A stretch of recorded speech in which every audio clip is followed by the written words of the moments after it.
La imagen, estremecedora, ha quedado grabada a fuego en la mente de millones de personas gracias a la Ilíada y la Odisea. Miles de barcos, cargados hasta la toldilla de soldados, partieron allá por el siglo XII a.C.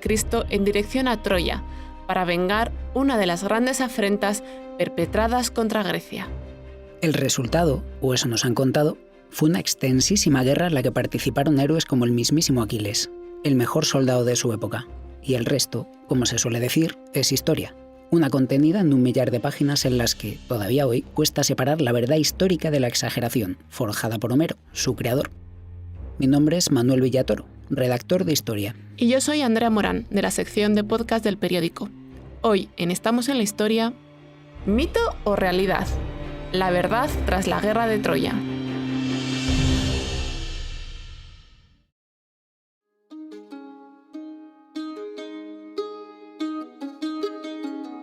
Las preguntas sobre la guerra de Troya son infinitas. ¿Acaso existió de verdad?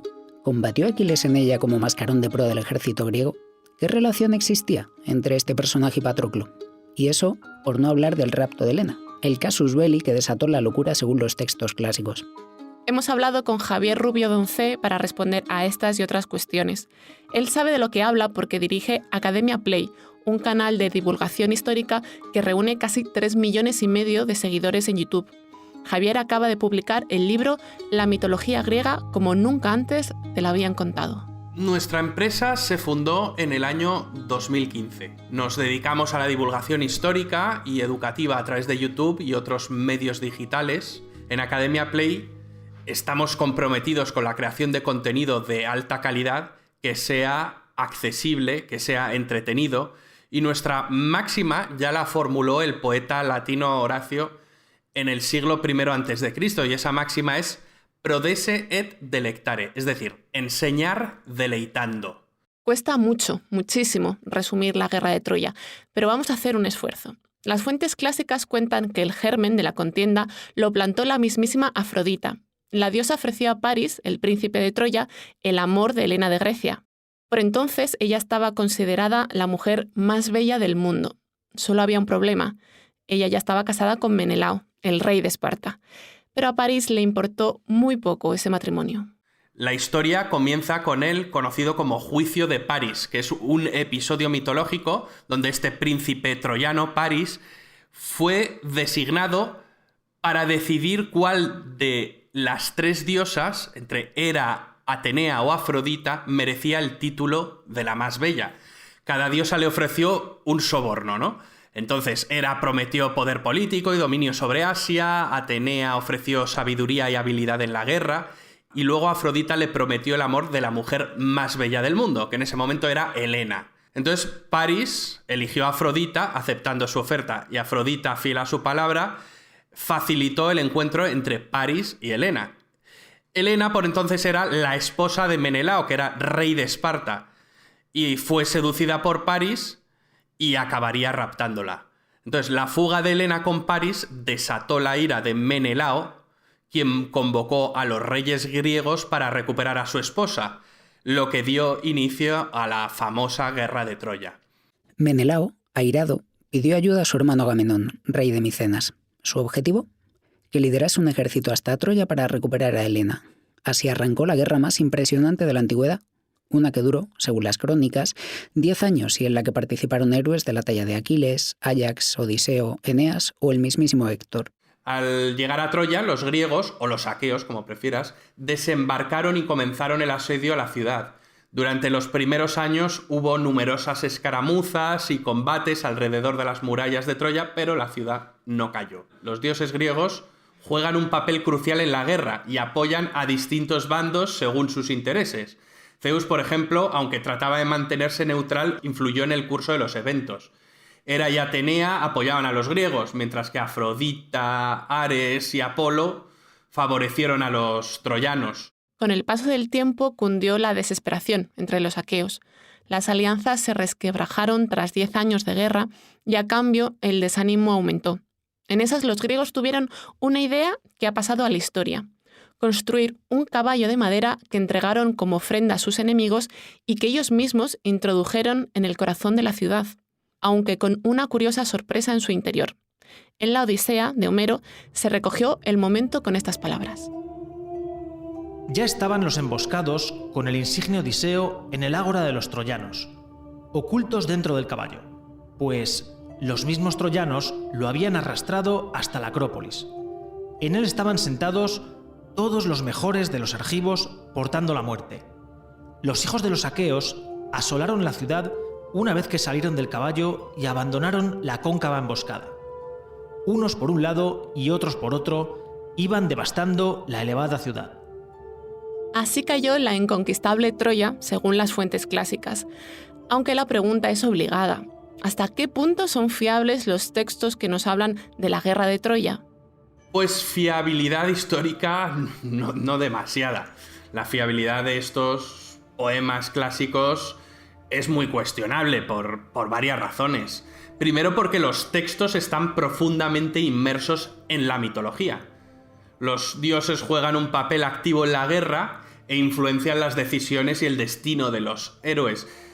Y este aspecto, como comprenderás, reduce la fiabilidad histórica de los eventos descritos. Luego, las hazañas de los héroes, como las de Aquiles y Héctor, están claramente dramatizadas y exageradas. Esto lo hacen para resaltar sus virtudes y sus defectos, porque todos estos relatos tienen un propósito literario y un propósito moral más que histórico. También son textos escritos en base a una tradición oral. La Ilíada y la Odisea fueron compuestas y transmitidas oralmente durante siglos antes de ser escritas. Esto implica que los relatos pudieron haber cambiado significativamente a lo largo del tiempo. Este es solo uno de los muchos enigmas que existen alrededor de la guerra. A nivel histórico, por ejemplo, todavía se desconoce la fecha en la que aquella gran flota partió en busca de Helena.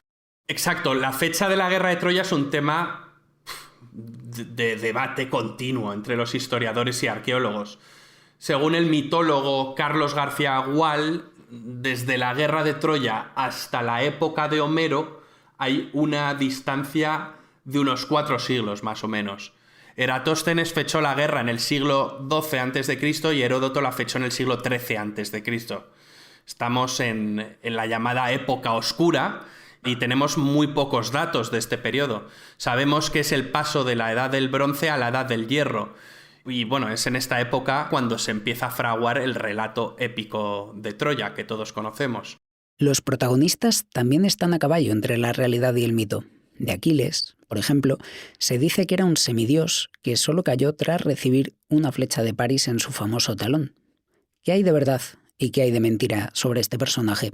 En la época micénica existieron guerreros y líderes militares destacados. Aquiles podría estar basado en algún jefe militar real, cuya historia fue exagerada y mitificada con el tiempo.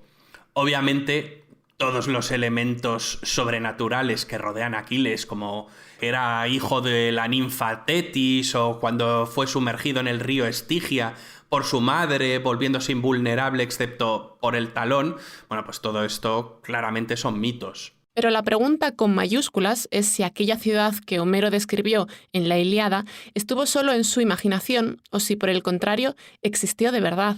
Y lo cierto es que el misterio no se respondió hasta mediados del siglo XIX.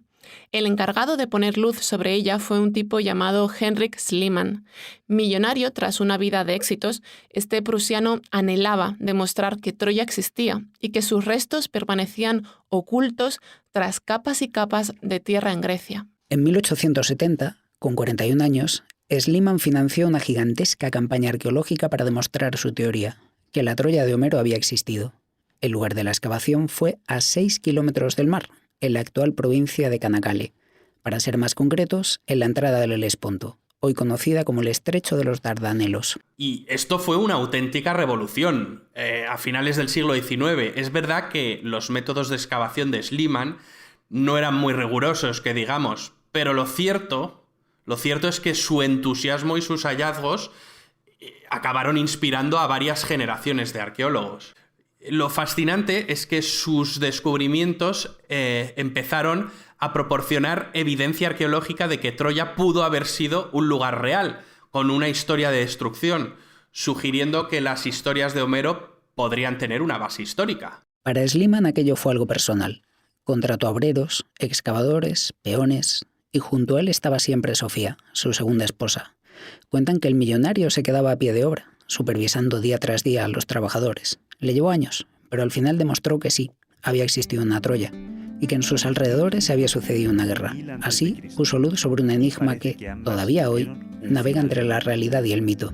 El final de Troya es por todos conocido. Troya ardió, pasto de las llamas. Pero esto no se cuenta en la Ilíada, que concluye con los funerales de Héctor. El trágico final de Troya se describe en la Odisea y en otras tragedias griegas. La guerra de Troya es solo uno de los 1000 temas que han llevado a Javier Rubio Doncé hasta lo más alto de la divulgación histórica de YouTube. Javier es arquitecto y se matriculó en la UNED en 2012 para estudiar historia. Fue entonces cuando creó una firma de diseño gráfico y arrancó con la edición de vídeos corporativos. Aquellos fueron los miembros de su actual canal, Academia Play. Pues el storytelling y la técnica de videoscribing que utilizamos, en la que aparece una manita dibujando que te va contando la historia sobre una pizarra en blanco, tiene muchas ventajas a la hora de fijar conceptos. No solo es una técnica que es entretenida de ver, sino que también entra muy bien en la retina y se fija en la memoria. Ahora se leen menos libros que antes y se consultan menos blogs de historia, pero el interés por la historia sigue intacto. El cóctel del éxito lo suscriben sus 3 millones de seguidores. Síntesis, rigurosidad histórica, impacto visual y claridad en el discurso. Eso y la selección de los temas. Lo que mejor nos ha funcionado es sin duda los vídeos sobre la Segunda Guerra Mundial. El vídeo que más visualizaciones tiene en el canal es sobre este tema y creo que va a llegar muy pronto a los 30 millones de visitas. Y también nos dan muchas visitas los temas relacionados con la Guerra Fría, siglo XX e incluso vídeos de la historia del cristianismo, que también han funcionado muy bien. Javier no ha estado a salvo de controversias. Diríamos que es aguerrido y guerrero. No teme blandir la espada en defensa de la verdad histórica y en detrimento de tópicos manidos. Desde la recurrente leyenda negra que azota todavía el Imperio Español hasta esa idea de que solo los historiadores pueden opinar sobre los hechos pasados. Hombre, a ver, de momento opinar es libre en España, ¿no? Que sepamos.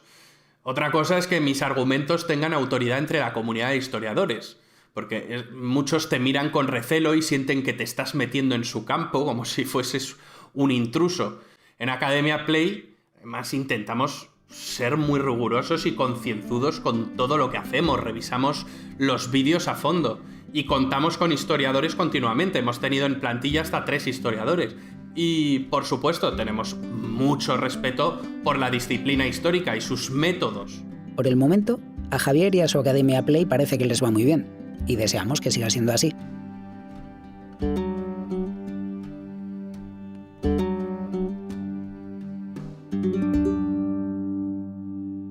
Muchas gracias por escuchar. Estamos en la Historia es un programa realizado por Manuel Pérez Villatoro e Israel Viana. Todos sus episodios están disponibles en la web del periódico abc.es y en las plataformas de audio.